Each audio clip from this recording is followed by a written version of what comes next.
Chapter 13. Mr. Selfridge had begun to take an interest in the proceedings.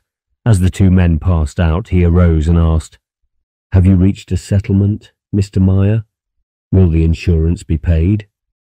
"No," roared the underwriter in the ear of the puzzled old gentleman, while he slapped him vigorously on the back.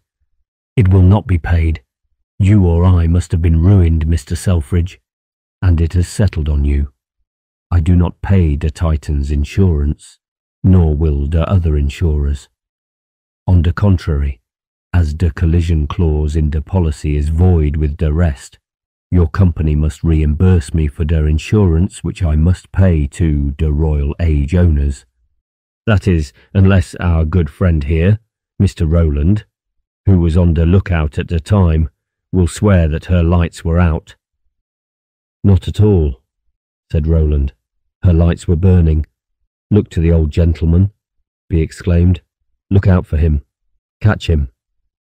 Mr. Selfridge was stumbling toward a chair. He grasped it, loosened his hold, and before anyone could reach him, fell to the floor, where he lay, with ashen lips and rolling eyes, gasping convulsively. "Heart failure," said Rowland as he knelt by his side. "Send for a doctor." "Send for a doctor," repeated Mr. Meyer through the door to his clerks. "And send for a carriage quick. I don't want him to die in their office." Captain Barry lifted the helpless figure to a couch, and they watched while the convulsions grew easier, the breath sporter, and the lips from ashen grey to blue. Before a doctor or carriage had come, he had passed away. "Sudden emotion of some kind," said the doctor when B did arrive. "Violent emotion too. Hear bad news?" "Bad and good," answered the underwriter. "Good in learning that this dear little girl was his granddaughter. Bad in learning that he was a ruined man. He was the heaviest stockholder in the Titan. £100,000 he owned of the stock, all of which this poor dear little child will not get." Mr. Meyer looked sorrowful as he patted Myra on the head. Captain Barry beckoned to Rowland, who, slightly flushed, was standing by the still figure on the couch and watching the face of Mr. Meyer, on which annoyance, jubilation, and simulated shock could be seen in turn. "Wait," he said as he turned to watch the doctor leave the room. "Is this so, Mr. Meyer?" he added to the underwriter, "that Mr. Selfridge owned Titan stock, and would have been ruined, had he lived, by the loss of the insurance money?" "Yes, he would have been a poor man. He had invested his last farthing, £100,000, and if he had left any more, it would be assessed to make good his share of what the company must pay for the Royal Age, which I also insured." "Was there a collision clause in the Titan's policy?" "Dear was. And you took the risk, knowing that she was to run the northern lane at full speed through fog and snow." "I did. So did others." "Then, Mr. Meyer, it remains for me to tell you that the insurance on the Titan will be paid, as well as any liabilities included in and specified by the collision clause in the policy. In short, I, the one man who can prevent it, refuse to testify."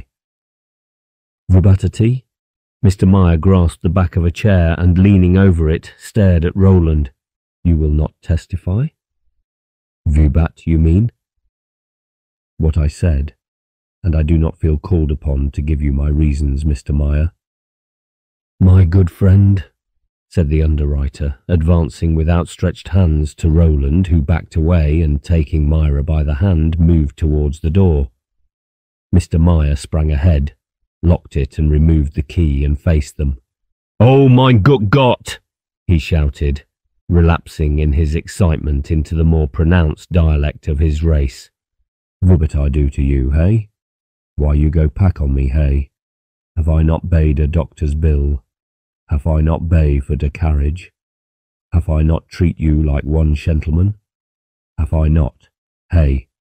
I sit you down in mine office and call you Mr. Rowland. Have I not been one gentleman? Open that door, said Rowland quietly. Yes, open it, repeated Captain Barry, his puzzled face clearing at the prospect of action on his part. Open it, or I'll kick it down.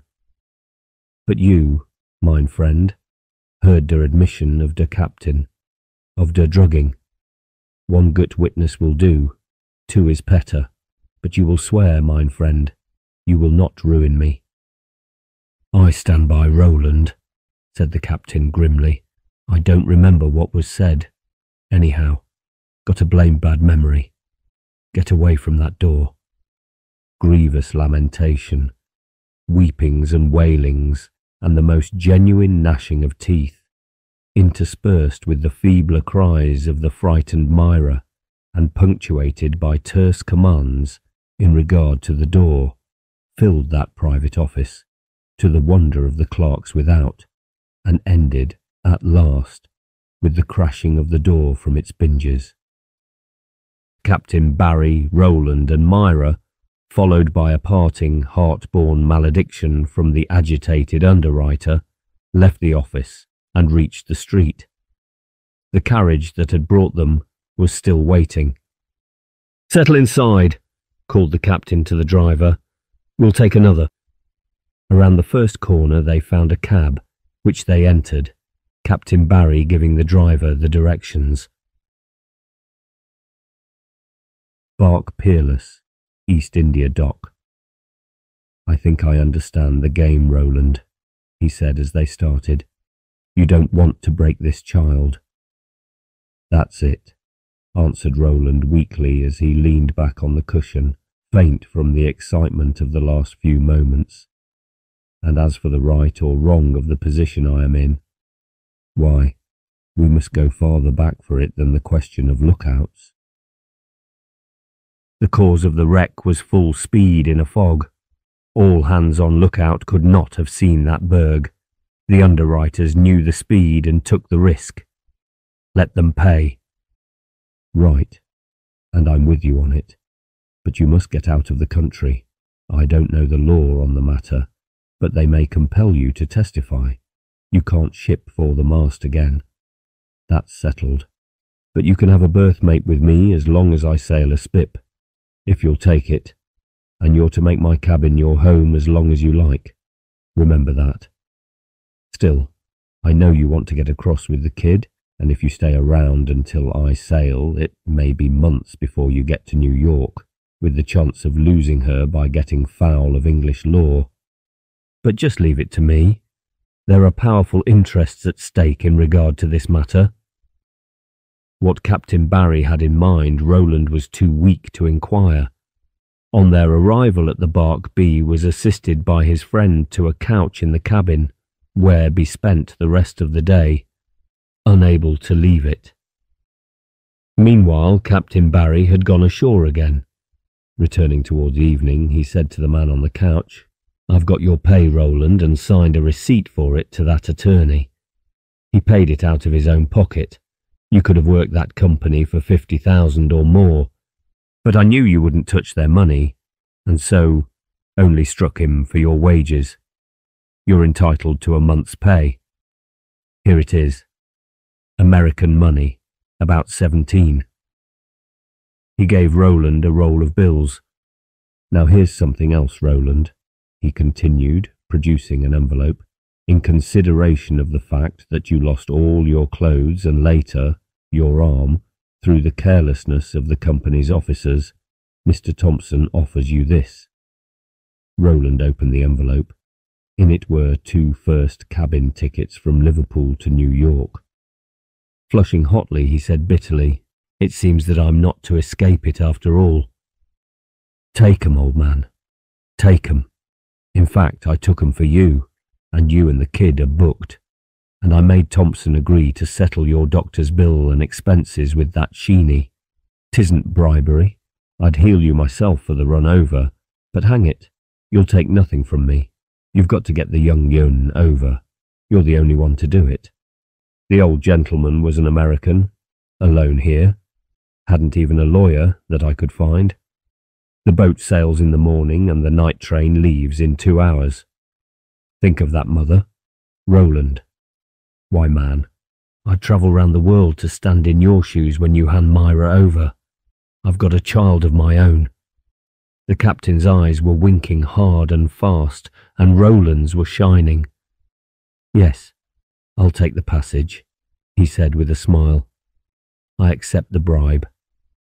That's right.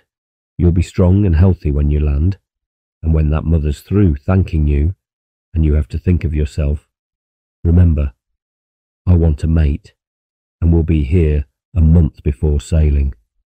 Write to me, Carer Lloyds, if you want the berth, and I'll send you advance money to get back with. Thank you, Captain, said Roland as he took the other's hand and then glanced at his empty sleeve. But my going to sea is ended. Even a mate needs 2 bands. Well, suit yourself, Roland. I'll take you, mate, without any hands at all while you had your brains. It's done me good to meet a man like you, and, say, old man, you won't take it wrong from me, will you? It's none of my business, but you're too all-fired good a man to drink. You haven't had a nip for 2 months. Are you going to begin? Never again, said Roland, rising. I've a future now, as well as a past.